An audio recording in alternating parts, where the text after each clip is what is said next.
Então, você é médium?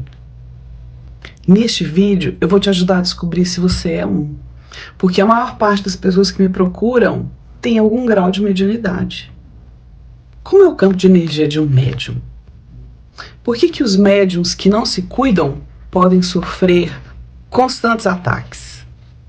Eu estou falando sobre ataque espiritual também. Como você pode fazer para fortalecer-se? Fortalecer seu campo de energia. E se você quer doar energia, como você já pode imediatamente, hoje mesmo, começar a fazer essa doação dessa energia abundante que existe nas pessoas que têm mediunidade, que são médiums. Como fazer para descobrir se você é médium? Existem algumas características. Às vezes você, uma vez eu vi um vulto, mas foi só uma vez que eu vi um vulto passando.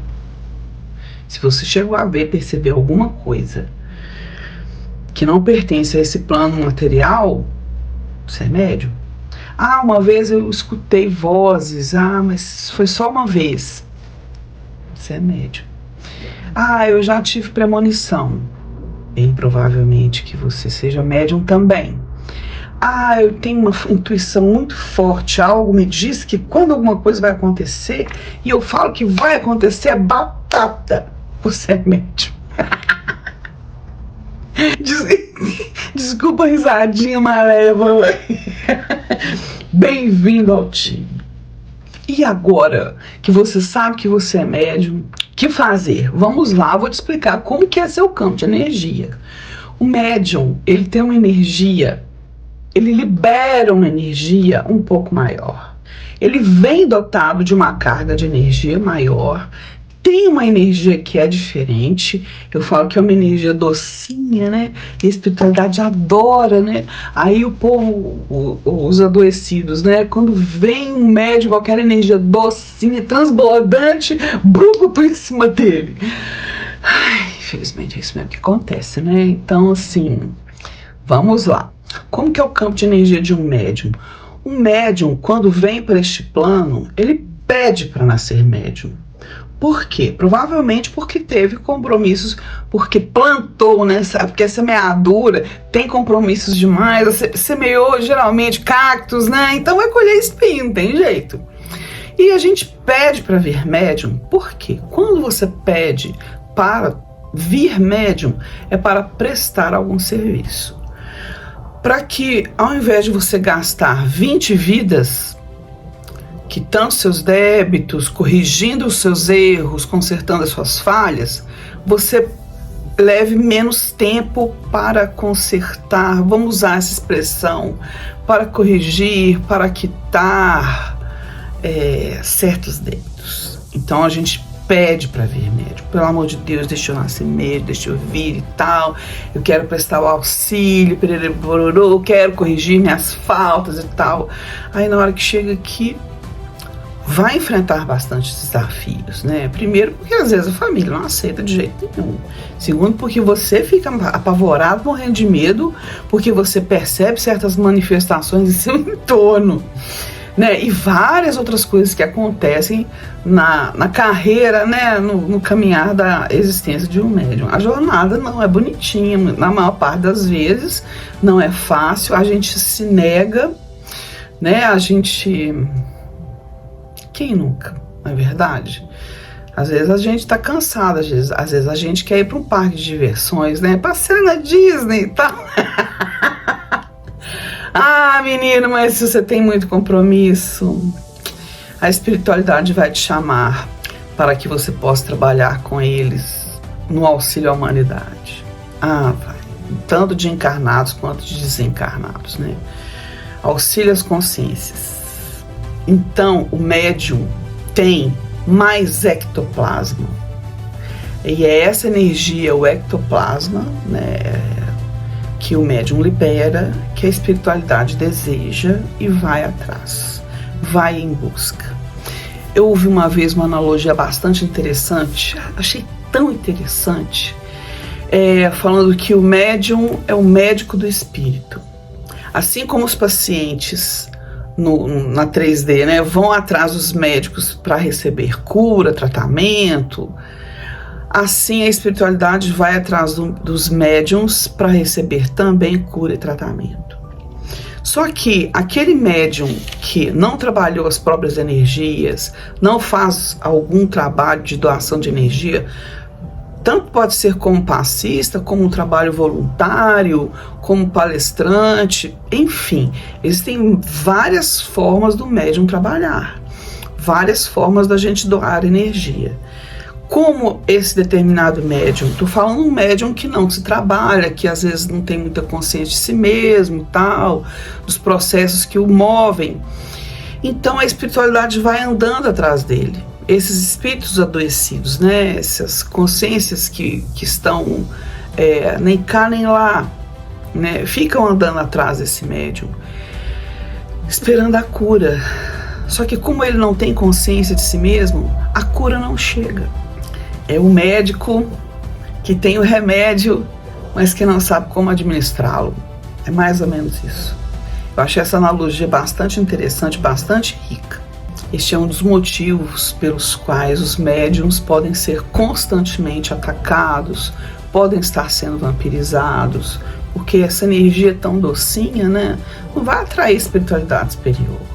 Vai atrair, não, essa energia docinha não trabalhada, lembrando, vai atrair aqueles que estão necessitando de auxílio, de ajuda. E, geralmente eles têm o campo mais pesado, uma vibração mais densa.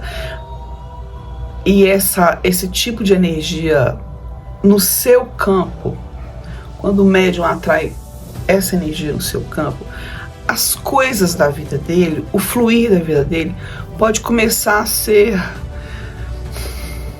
atrapalhado. A energia que fica em torno do médium que não se trabalha, que não se protege, pode ficar tão densa que as coisas dele não caminham. Nada na minha vida anda, nada na minha vida caminha, eu faço projetos, planos, tá dando tudo certo, de repente dá tudo errado. Às vezes, você não está trabalhando direito a sua energia. Eu tô falando no caso de médium, tá? Médium que não trabalha o seu campo de energia, que não se protege, porque a gente precisa ter essa consciência de que a gente tem que se proteger e de que a gente tem que fazer algum trabalho de doação de energia, porque a gente tem compromisso. E que bom que a gente está tendo essa oportunidade de quitar os nossos débitos. Que bom, isso é uma oportunidade de ouro. Pensa pra você ver. Sabe, sei lá o que você fez em outra existência, menino, para vir aqui como médium, doador de energia, auxiliando outras pessoas, diversas outras pessoas, centenas, chegando aos milhares de outras pessoas para poder ter a oportunidade de quitar seus débitos, né? Pensa pra você ver. A gente está passando por uma época, a gente está no limiar dos tempos, né? Então você vai querer o quê? Participar dessa nova Terra ou ir para o planeta chupão, sabe? Ou ir para um planeta primitivo? O que você quer? O que você quer? Nossa chance de ouro é agora, menino. Vamos aproveitar essa chance de ouro. Então vamos lá. Uma forma de você fortalecer a sua energia. Como você vai fazer para fortalecer o seu campo? Primeiro você precisa se cuidar. Eu sempre recomendo a apometria. Recomendo a apometria porque às vezes o campo da pessoa está tão comprometido que só uma limpeza bem pesada para conseguir limpar o campo de energia da pessoa. A instrução, a leitura também é muito importante. Você precisa saber quem você é. Você precisa se conhecer. Precisa também saber um pouquinho do plano espiritual. Como que funciona, o que você pode encontrar lá, o que te encontra, né? Então, o saber, o estudo é sempre muito louvável, é sempre muito interessante para não te pegar de surpresa, para não te pegar de calça curta. E a prática da doação de energia também. Eu me lembro que muitas pessoas me perguntam assim: Liz, conta sua história, como é que foi que começou na sua vida? Foi tudo tão simples, tão delicado, né? Quando eu era criança, eu tinha medo de tomar banho e fechar o olho, porque eu começava a ver imagens, né? Então eu tomava banho, lavava a cabeça rápido, esfregava rápido o rosto, isso de criança, né? Porque eu não queria ver aquelas imagens que estavam se formando quando eu fechava os olhos.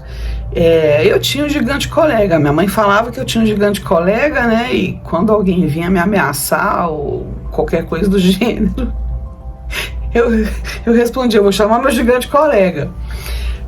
E durante a minha adolescência, eu chamava pela espiritualidade e falava assim, eu sempre tive em mente que eu queria trabalhar com aqueles que estavam entre os mundos, aqueles que não tinham conseguido sair daqui e chegar no outro plano espiritual. Então, desde pequena, minha mãe frequentava o centro espírita, né? Longa história. Então, eu sempre tive muita curiosidade, né? A espiritualidade foi algo que sempre esteve presente na minha vida desde a minha infância, né? Você não podia ser médium, mas você podia ir frequentar casa espírita, né? Para receber passe e tal. Oh, meu Deus do céu, fui chamada até de fanática, né? Pela família, mas são os desafios que a gente enfrenta mesmo, né? Pouco conhecimento sobre o mundo espiritual, sobre a espiritualidade, sobre os compromissos dos médiuns, né? É assim mesmo, né? As coisas são por aí mesmo. Então, com 16 anos eu fui para o Rio de Janeiro, eu tenho família no Rio, né? Então, minha tia, meu tio, ele era um russo e eles tiveram 6 filhos, eu tive 6 primos. Então o segundo estava dando um curso de projeção astral. E eu tinha muita amizade com o caçula da minha tia, eu tinha muita amizade com ele. Então nós dois fomos fazer o curso de projeção astral que meu primo estava ensinando. Menino, que coisa interessante. Nessa noite eu sonhei que eu estava no plano espiritual, né? E diante de mim tinha uma pessoa. Era tipo o ambiente. Quando eu abri os olhos, o ambiente estava todo azulejado. Era um verde, mais ou menos. Acho que era verde mesmo. E tinham várias pessoas, todas elas como se estivessem com máscara, roupinha verde claro, né? E diante de mim tinha uma pessoa queimada em cima de uma maca, mas era uma maca de... A minha percepção era que era de azulejo também. E ela estava deitada, morta, né, na minha cabeça, porque ela estava imóvel, né? Então eu fui colocada diante dessa pessoa com as mãozinhas assim em cima dela. Então eu comecei a passar, lembrando que ela estava toda queimada, né? Eu comecei a passar a mão assim nos pés. Aí eu estava com a mão estendida e a energia começou a sair das minhas mãos. E à medida que minhas mãos iam passando, a pele da pessoa ficava lisinha. Eu fiquei impressionada com aquilo. Imagina, eu tinha 16 anos, eu era uma criança. Eu vendo aquilo e minha mão passando pela canela e a pele ficando lisinha. Chegou no joelho e a pele ficando lisinha. E eu olhando aquele negócio, menina, que trem, e eu impressionada. Mas à medida que foi chegando na coxa, perto da região da virilha, começou a pipocar. Começou a fazer assim, pá, pá, pá, pá, pá. E eu assustei e fiz assim. Quando eu fiz assim, eles fecharam os meus olhos. Eu não conseguia mais ver, mas eu sentia que eu estava ali com a mão estendida. E eu estava como se percebendo o pipocar. Só que meus sentidos foram mais anestesiados ainda. Então eu só percebi que eu estava ali e não estava mais percebendo, tendo percepção do ambiente. Nossa! Que experiência! A partir de então, eu comecei a pedir à espiritualidade para que viesse me buscar à noite, me levar para eu poder fazer esses trabalhos noturnos, para que minha energia pudesse ser utilizada para curar quem estava lá do lado de lá. Não, menina. E eu assim, eu sempre soube que eu sou um pouco teimosa. Então eu sempre falei com a espiritualidade assim, por favor, tenha paciência comigo. Eu quero trabalhar, eu quero ajudar, eu quero prestar auxílio. Perdoa a minha ignorância. Sempre falei isso.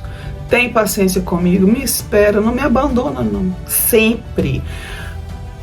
Coisas ruins acontecem, né? Porque a espiritualidade tem paciência, mas não é assim também não, né, amigo? Você não pode abusar muito não. Então foi isso que aconteceu. Em torno dos 35 anos, eu comecei a perceber que os meus filhos tenho 2 filhos homens, né? E assim, a porta do meu apartamento nunca ficava trancada, sempre ficava aberta. Os meninos iam e vinham na hora que eles queriam. Menino, rapaz, moça, era um vai e vem danado. Sempre o apartamento tinha alguém, sempre. Mas assim, às vezes me incomodava, lógico, né? Mas era bom, era um lugar movimentado, né? Então, às vezes as menininhas e os menininhos chegavam para conversar comigo e a gente começava a conversar e tal. E depois de um certo tempo eu comecei a observar que de trás deles saía alguém. E eu ficava assim, ué, será que eu tô vendo isso mesmo? Eu tô vendo isso mesmo? Eu comecei a perceber aquilo e eu sentia que esse chakra aqui, que mexiam nesse chakra. Aí às vezes eu tinha que fazer assim para conseguir fazer o ajuste, porque a carga de energia era bastante grande. Aí eu olhando aquilo, falei assim, menina, teve uma que me marcou em especial. Menina, tem uma pessoa que querendo te passar uma mensagem, eram mensagens bem curtinhas, né? Tem uma pessoa que querendo te passar uma mensagem. Parece que é sua avó. Ela está te falando. Ela está falando o seguinte: eu não te conheço, não. A avó dela falando comigo, o espírito da avó falando comigo. Eu não te conheço, não. Eu não sei quem você é, mas eu tenho uma mensagem para passar para ela.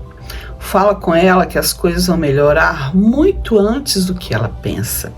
Porque ela era uma adolescente, acho que tinha 17 anos por aí, que estava muito preocupada com a situação financeira dos pais. E ela tinha externado isso, estava bastante chateada. E a avó dela veio trazer essa mensagem. Menina, em um mês as coisas já melhoraram. E ela veio me contando, olha Liz, na época o celular estava na moda, olha Liz, olha bem que você falou e tal. Não fui eu que falei, foi a avó dela. Meu pai me deu um celular, olha aqui meu celular novo. Numa alegria, e eu assim, eu achava aquilo delicioso, sabe, fazer aquilo era delicioso, né? Até que um dia, eu entrei no meu quarto, né?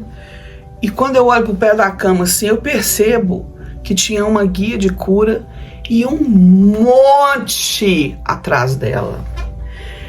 Eu olhei aquilo, eu levei um susto tão grande. Eu falei assim, olha, você vai me desculpar, faz isso comigo não. Você tem que esperar eu dormir para você poder vir e me levar, porque eu não vou conseguir dormir. Quem disse que eu dormi naquela noite apavorada? Oh Deus! Aí no dia seguinte, né, quando eu entro no quarto para dormir, eu percebo ela e essa equipe enorme do lado de fora da janela fechada, mas eu percebi a energia deles. Aí eu falei assim, nossa senhora, faço não, por favor, faço não, porque eu percebo que vocês estão aí do lado de fora. Você tem que esperar eu dormir pra você vir me buscar, porque senão eu não consigo. Olha, depois desse dia, 15 anos depois, ela reapareceu. 15 anos depois, ela se mostrou novamente. Então foi assim que começou pra mim. Isso é o comecinho do começo. Porque aí, em 2014, eu comecei a estudar sobre registros acásticos, né? Em 2015 eu fui aprofundando, fui fazer Theta Healing, aí fui estudando um monte de coisa, biomagnetismo, fui estudar visão remota e tal, e fui aprendendo várias coisas, né? Fascinação, mesmerismo, né? Magnetismo pessoal, como trabalhar o magnetismo pessoal, né? Fazer essa grande produção de energia, né? Manter-se energizado e tal. E fui aprendendo um monte de coisas, né? E a gente continua aprendendo até hoje. E foi assim que começou. Agora, você que quer trabalhar com esse aspecto espiritual, esotérico, proteja-se, proteja-se. Você está trabalhando com o mundo das energias, você necessariamente precisa se proteger. Então, você que é médium, cuide-se. Você pode começar fazendo isso, sabe? Faça suas limpezas apométricas, vá em algum lugar, faça parte de alguma congregação, doe energia, faça algo por alguém, né? A gente está aqui para isso, a gente tem muito compromisso, a gente pediu essa oportunidade.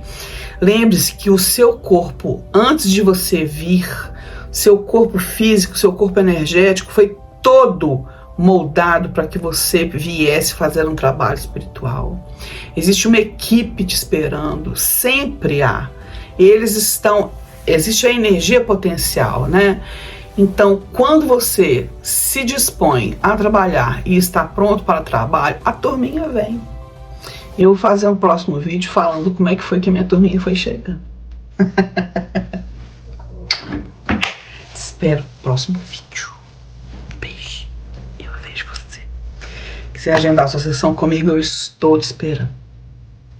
Tchau, tchau.